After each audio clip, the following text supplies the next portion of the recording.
Ladies, we are here tonight on the sheet. How's everybody doing tonight, ladies and gentlemen? So we got a bunch of wrestling news tonight on a Friday. So the biggest thing being talked right now is WWE. It's that time of year, usually in April after WrestleMania.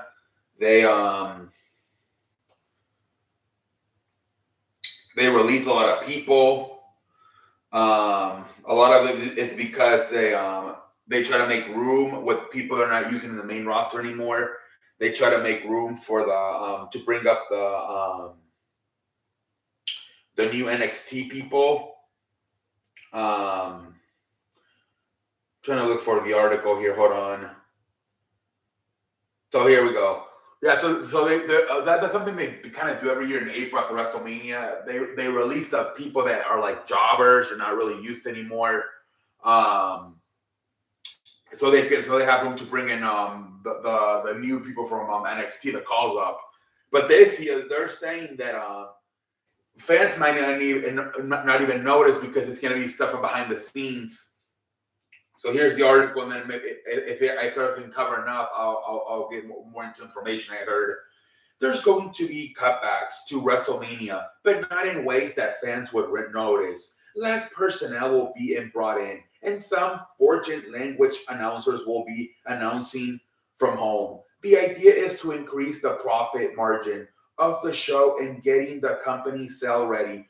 So yeah, it's part of it. They don't want to waste a lot of money. So because remember the deal's probably the sell, if it happens, probably going to happen maybe as soon as after WrestleMania, May. Like I said, somewhere around probably May and June, they're probably going to sell the company if it does get sold, because in the summer is the TV negotiations, and the idea is that they want the owners to be in place by then so they can negotiate the TV deals. So then you're not stuck in a situation where, well, they agreed to a 5-year deal, but we don't even want to do this, and now we're stuck for 5 years. So they give the chances the new owners to negotiate their TV deals. So they decide, do we want to be on Fox? Do we want to be on USA Network? Well, we want to do more of an adult product, so we don't want to be on Fox. They're too family friendly, but now we're stuck here for 5 years because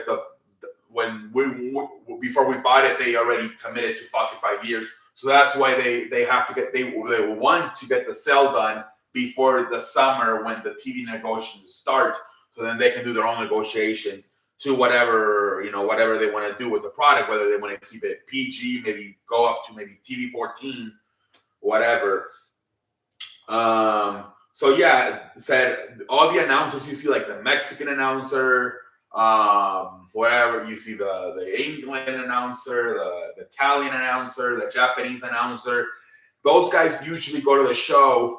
They will not be at the show this year. They will be staying at home, and they will do it virtual, like on a Zoom call or something, probably.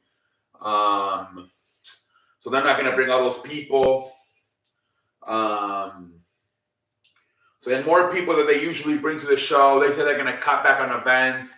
They may not be as many meet and greets with the wrestlers, like where you meet the wrestlers, you take a picture, you get an autograph. They said there might not be as many of those this year. Like a lot of events, like the WrestleMania weekend, what do you call it? WrestleMania Access Weekend. I think they're still going to do it, but they're not going to be as many activities as in the past, as they don't want to waste too much money as they're getting ready to sell the company. So, and then possibly once WrestleMania is over, and in the next few days, weeks after WrestleMania, you can start seeing people getting released. Whether it's like workers, maybe behind the scenes employees, or wrestlers could also be getting released. So yeah, you can see a bunch of people start getting released this month coming up in April as they get ready to sell the company. A bunch of people that are making money and they're not doing much for the company are probably going to get released. As right now, they want to cut back on a lot of stuff to make the sale more appealing to the potential new owners. So yeah, man, don't be surprised if you start seeing a bunch of releases coming up in the next few weeks. All right, let's continue to move along with other news.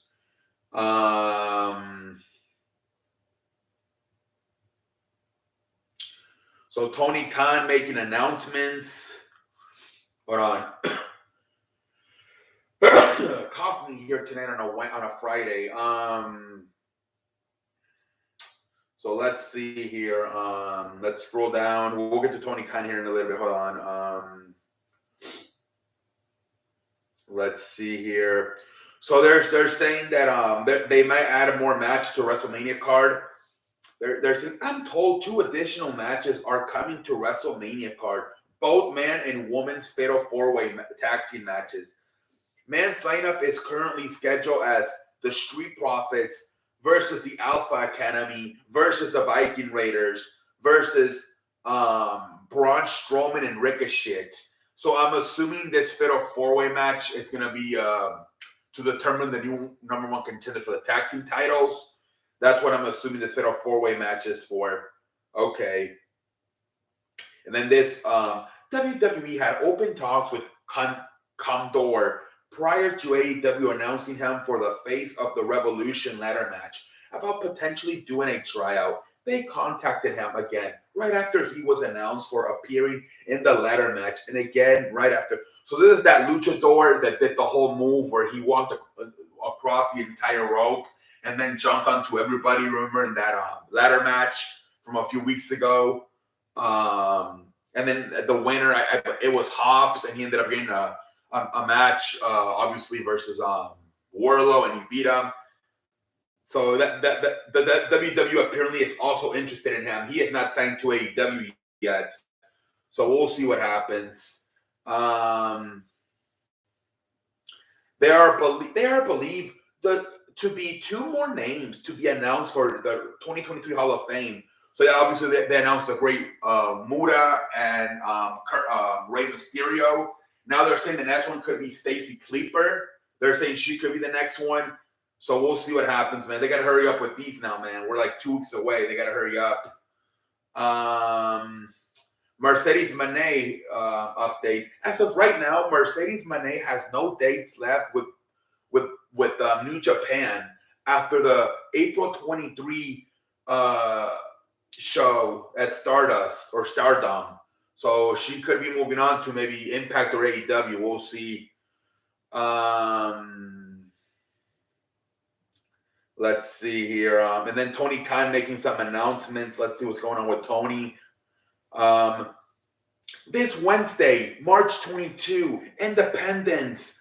Wednesday night, AEW Dynamite Dream Match. Kenny Omega versus El Hijo del Vikingo. In a dream match that was postponed in 2021, Kenny Omega will finally go one-on-one versus the amazing El Hijo del Vikingo live on TV. Wow, they got El Hijo del Vikingo. They've been trying to get him for a while. They finally got him, so it's official this Wednesday night coming up. El Hijo del Vikingo versus Kenny Omega on Dynamite. This is what I love when Dynamite does this type of shit. Fuck the damn pay-per-views. Put the matches for free on Dynamite. No, cock. Let's go, ladies and gentlemen. And then for Rampage, he also made another announcement. Rampage with huge matches tonight. Will Hobbs, Ray Phoenix, Jericho Appreciation Society, Big Bad Brody King, and Taya Vakara debuts. Tyra Vakara debuts. I think that's the girl that confronted Jay Cargill after her match. Brody King versus Daniel Garcia. I'll have an announcement today as for a weighted dream match for Wednesday. Okay, so Tony Khan just making the damn announcement. So that's a huge though. Kenny Omega versus El Hijo del Vikingo. Jay White. Jay White has been talking to WWE but has not signed. He is also talking to AEW. From someone familiar with the situation, they describe it as a 50-50 which side. So they're saying he could still go to AEW. They said that he didn't want to go to AEW because of the partnership with New Japan, and he could potentially end up working with New Japan again. But apparently there is up to a 50% possibility he does go to AEW. So we'll see what happens there.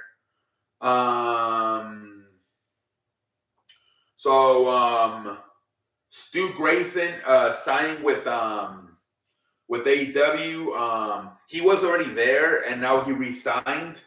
So Stu Grayson is officially back in AEW. AEW Dynamite ratings 850.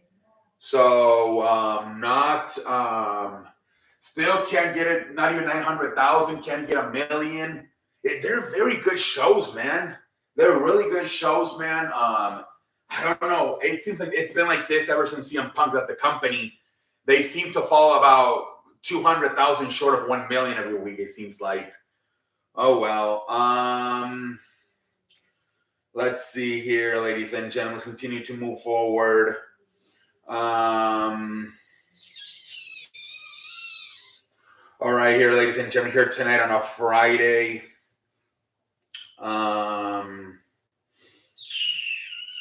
One King. Okay.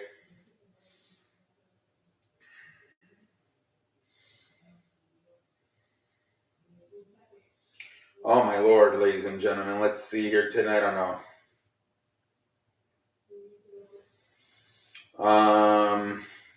Here, let's open this article. So Ahmed, they're talking about Ahmed here. Ahmed gets to face Brock Lesnar at WrestleMania next month in honor of Brock and gets married later this year. Feels good to be Ahmed. So Ahmed is getting married.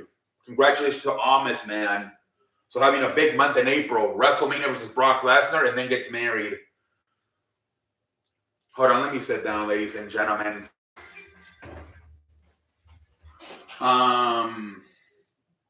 So they did upload almost 2 hours of the WWE YouTube upload. They made a video almost 2 hour long. They called it the Bloodline Complete 2-hour WWE special. And a lot of people are thinking that if they did this, is because it's going to be over soon. That for sure Cody Rhodes is going to beat Roman Reigns at WrestleMania if they did that. Almost a 2-hour special. I think all the way going back to 2020, how the Bloodline started. So very interesting right there, ladies and gentlemen.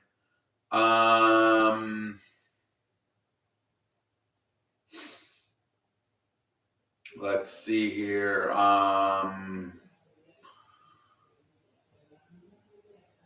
Bad Bunny officially, they make the poster for Backlash, and he's obviously on the poster. Bad Bunny, congratulations to Bad Bunny.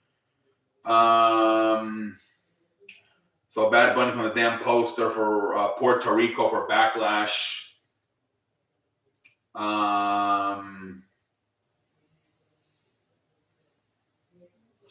All right, ladies and gentlemen, let's open up one more. Let's see here. So there we go. We need some fucking star power for SmackDown. It just got announced. Cody Rhodes will be on SmackDown tonight. So there we go. And then the other card is being advertised. Let's see here. Some people are complaining because.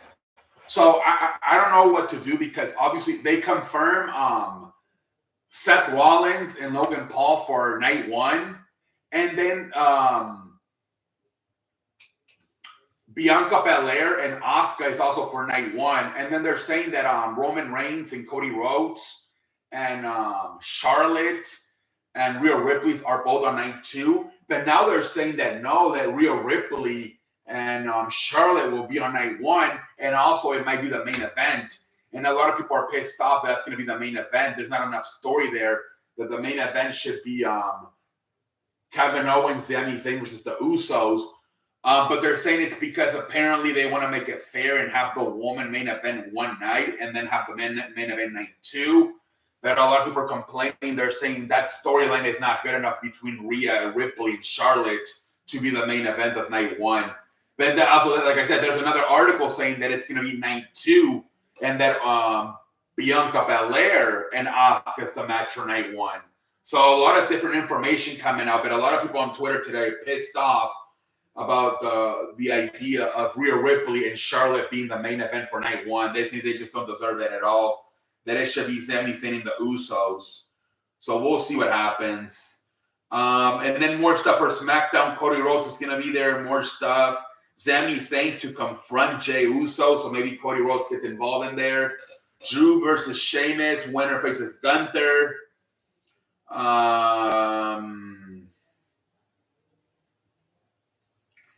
Let's see here.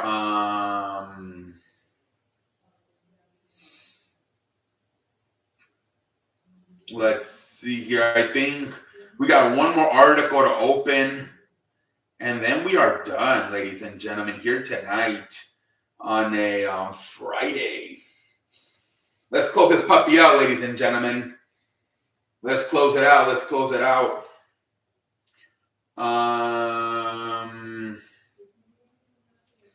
Let's see this. Let's close this puppy out strong here tonight on a Friday. So they're saying Pat McAfee. They're saying that Pat McAfee do not expect him to be back in the company anytime soon. He's scheduled to have a daughter in May. He's even talked about on his show a few days ago about maybe potentially signing with another network. We don't know whether that's ESPN. He's already signed to ESPN. That's where he does his college game days. Maybe Amazon. He was also in talks with Amazon last year. And so he wants to give up control, maybe willing to give up control of the show because he says he wants to be more relaxed and be like a more present father for his daughter.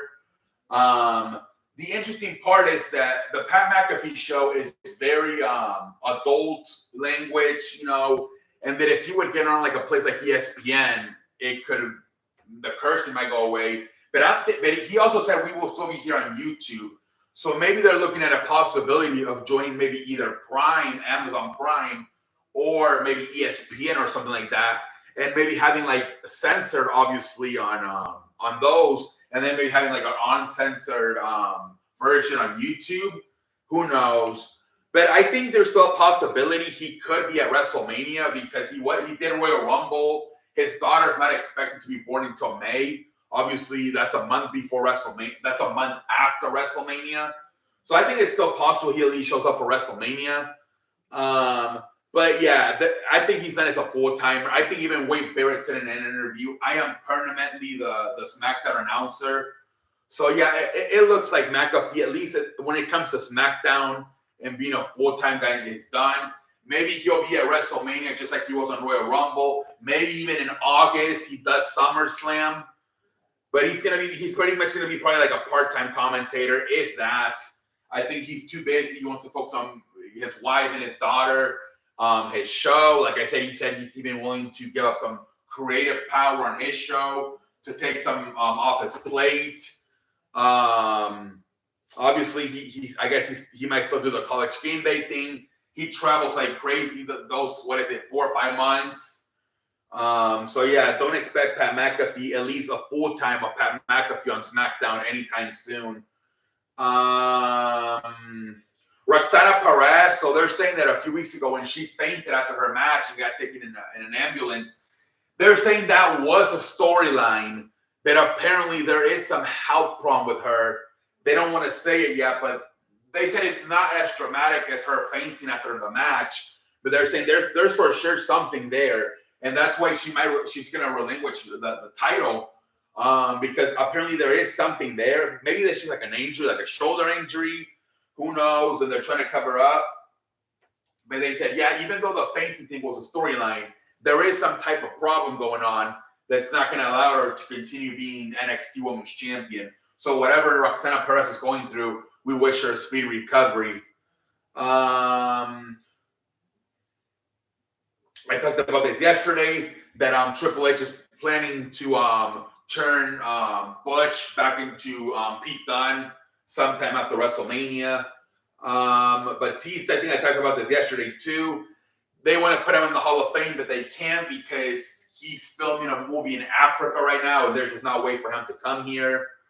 Like I said, WrestleMania, like I said, apparently Logan Paul, Seth Rollins, night 1. Bianca Belair, Asuka, night 1. Roman Reigns, Cody Rhodes 9-2.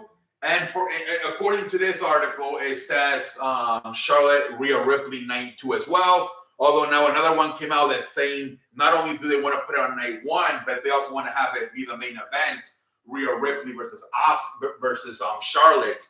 So who knows what's going on, ladies and gentlemen. And then Kofi Kingston, who is going to have to get surgery on his ankle. He hurt his ankle a few weeks ago on SmackDown, and now he has to get surgery. So he's definitely going to be out for a long time. So just like Roxana Perez, wishing Kofi Kingston a speedy recovery, ladies and gentlemen. Damn, man. Xavier Woods, man. Jesus Christ, man. Ooh, man. Imagine if they release him. I don't think they release him. That would really piss off Kofi Kingston and Big E. But Jesus Christ, man. It looks like, who knows if Big E will ever be back. Kofi Kingston's going to be out for a while now. Jesus Christ. I think we're pretty much done here. Let's see here.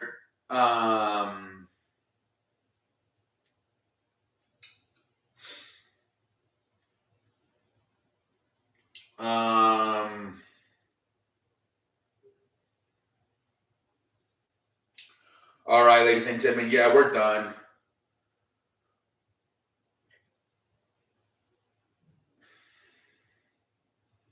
All right. Until next time, holla.